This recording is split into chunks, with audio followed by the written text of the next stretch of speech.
ಅದು ಅಧಿಕೃತ ಆಹ್ವಾನ ಮೇರೆಗೆ ಹೋಗ್ತದೆ. ಏನೋ ಮುಂಚೆ ಬರೀ ಏನಿಲ್ಲ ಅಲ್ಲ, ರಾಜಕೀಯ ಚರ್ಚೆ ಬಂತಾ ಅಂತ? ಸತೀಶ್ ಜಾರಕಿಹೊಳಿ ಅವರು ರಾಜಕೀಯ ಚರ್ಚೆ ಬಂತಾ ಅಂತ?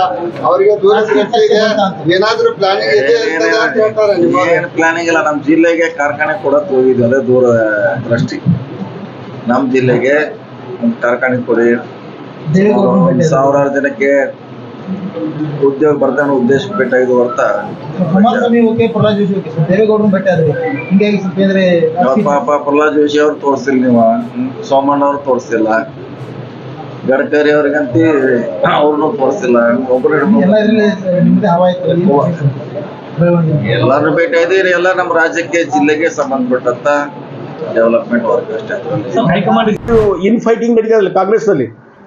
ಇನ್ ಫೈಟಿಂಗ್ ದಿಂದ ಕಾಂಗ್ರೆಸ್ ಪಾರ್ಟಿ ಮತ್ತು ಕಾಂಗ್ರೆಸ್ ಸರ್ಕಾರ ಕುಸಿದು ಹೋಗ್ತದೆ.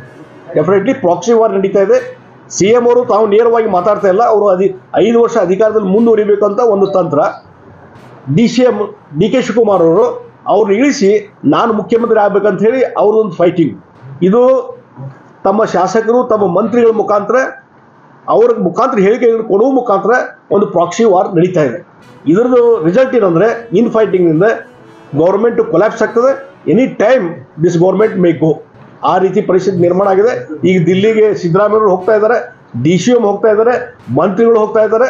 ಇದು ದಿನನಿತ್ಯ ಸುದ್ದಿ ಆಗ್ತಾ ಇದೆ.